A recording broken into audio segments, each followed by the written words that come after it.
Hello, welcome back to my channel Miss Jo Afisa. Apa kabar teman-teman semua? Semoga teman-teman semua baik-baik saja.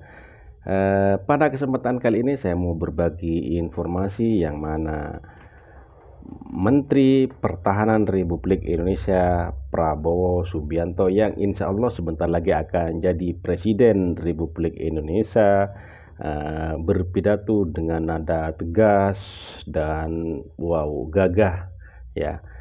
Jadi pidato ini Prabowo Subianto sempat menyinggung banyaklah yang disinggung, termasuk ya tukang becak, profesor, sarjana, punya gelar, jadi harus digunakan untuk bangsa dan negara ini. Yuk langsung menuju ke videonya. Let's go. Udah selesai kampanye ya, jadi aku bisa bicara agak longgar ya. Hai para sarjana, hai para profesor, hai para teknokrat. Wow. Ilmumu harus untuk bangsa dan rakyatmu. Ilmumu untuk bangsa dan negara. Saya suka dengan moto UKRI, belajar untuk berbakti, raih ilmu untuk bangsa. Dan begitu kau dapat gelar, begitu kau dapat sarjana, begitu kau dapat penghargaan, jangan sombong. Wow, keren. Cintai mereka. Tukang becak, ada yang umur 70 tahun masih narik becak. Itu tugas kita. Itu tugas kita, tidak boleh ada lagi di atas umur 60 narik becak. Karena itu saya dan insya Allah menjadi Presiden Republik Indonesia secara resmi pada Oktober tanggal 20 yang akan datang. Saya bertekad tugas yang diberikan kepada saya oleh rakyat Indonesia, saya anggap juga sebagai tugas mulia yang diberikan di atas pundak saya oleh Yang Maha Kuasa.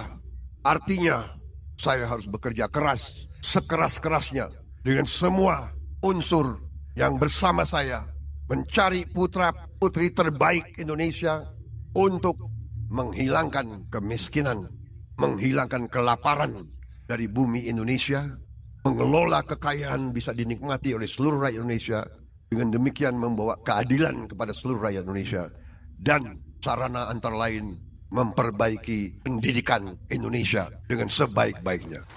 Wow, keren. Kita sebentar lagi kembali swasembada pangan. Kita Keren. tidak akan import makanan. Dalam 2-3 tahun lagi kita bahkan menjadi lumbung pangan dunia. Saudara, Wow. Amazing. Hidup Prabowo, masa hidup. depan kita sangat gemilang. Semua indikator dari semua badan dunia mengatakan dengan Indonesia seperti sekarang, dalam 25 tahun lagi Indonesia bisa menjadi negara ke-5 atau ke-4 terkaya di dunia. Mudah-mudahan Bisa Pak. cinta tanah air, teriak Pancasila di mulut, begitu dia diberi kesempatan dia korupsi. Saya titip anak-anak muda ini, cinta tanah air artinya cinta rakyat Indonesia. Rakyat Indonesia masih banyak yang susah. Rakyat Indonesia masih banyak anak-anak kita yang tidak makan pagi. Anda yang muda-muda ini harapan mereka. Kalau Anda ingin meraih kepintaran, ingin meraih gelar, ingin cari posisi, begitu Anda dikasih posisi, Anda ikut meneruskan korupsi, Anda ikut curi uang rakyat, Anda ikut markup, Anda ikut manipulasi. Ya, karunia yang Tuhan berikan kepada kita, segala kekayaan kita nanti akan sirna. Korupsi adalah yang menghancurkan suatu negara. Korupsi yang akan membuat negara miskin. Saya titip sama anak-anak muda ini, jadilah pemimpin yang cinta rakyat. Cinta rakyat. Saudara, boleh inovatif, harus kreatif, harus cari kekayaan, tidak dengan merampok uang rakyat. Cari kekayaan, menciptakan kekayaan, create wealth, don't steal from our people, create wealth. Banyak kesempatan. Saudara-saudara sekalian, impian waktu itu, karena kita waktu itu penuh dengan harapan, penuh dengan optimisme. Tahun 90-an, tahun 80-an Indonesia dikatakan macan Asia. Pertumbuhan kita terus menerus. Waktu itu kita bisa bikin pesawat terbang. PTDI lahir pada saat itu. Kita bikin kapal. Kita begitu semangat. Seluruh dunia lihat Indonesia. Tetapi kita pun tidak boleh lengah. Ternyata kehidupan di dunia ini sungguh keras. Persaingan keras. Persaingan antara bangsa. Persaingan antara manusia keras.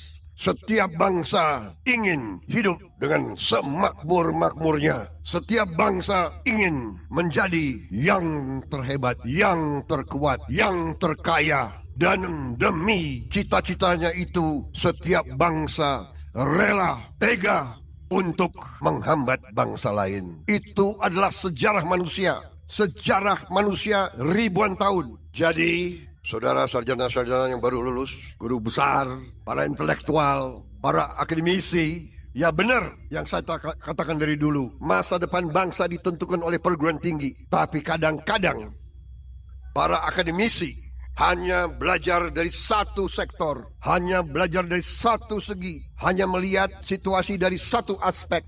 Dan kadang-kadang justru seorang yang tinggi pendidikannya, tetapi tidak luas pemahamannya. Dia menguasai ilmunya, bidangnya, tapi dia tidak bisa melihat realita.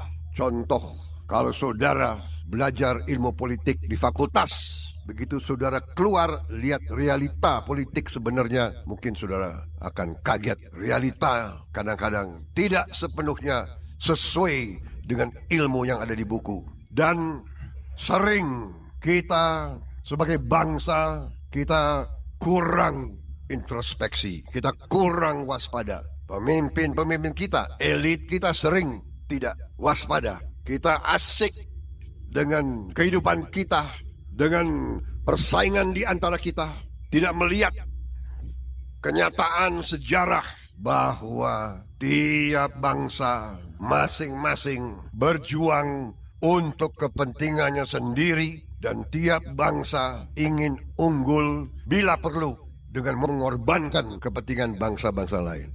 Saudara-saudara sekalian, ini saya bicara dalam konteks bahwa dengan idealisme kita, dengan kerja keras kita, tahun 90-an kita diambang tinggal landas. Tapi kita tidak waspada, kita diganggu oleh kekuatan-kekuatan besar, kita cekcok di antara kita. Akhirnya pembangunan yang bisa kita seharusnya tahun 90-an kita tinggal landas, kita jatuh. Sistem-sistem yang sudah bagus banyak dibongkar. Kita disuruh menjiplak sistem bangsa lain. Sekarang kita telah mulai bangkit kembali. Setelah 25 tahun pelan-pelan kita bangkit, dan ini juga karena faktor kepemimpinan.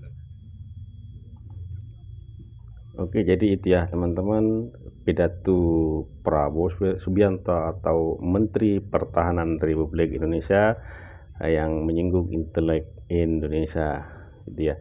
Jadi Prabowo saat menghadiri wisuda sarjana Universitas Kebangsaan Republik Indonesia atau UKRI di Trans Luxury Hotel Kota Bandung pada hari Kamis tanggal 29 Februari tahun 2024 gitu ya teman-teman. Jadi Prabowo berpesan kepada anak-anak muda, sarjana-sarjana, jadi berjuang untuk rakyat, ilmumu untuk rakyat, sarjanamu untuk rakyat Indonesia. Harus cinta tanah air.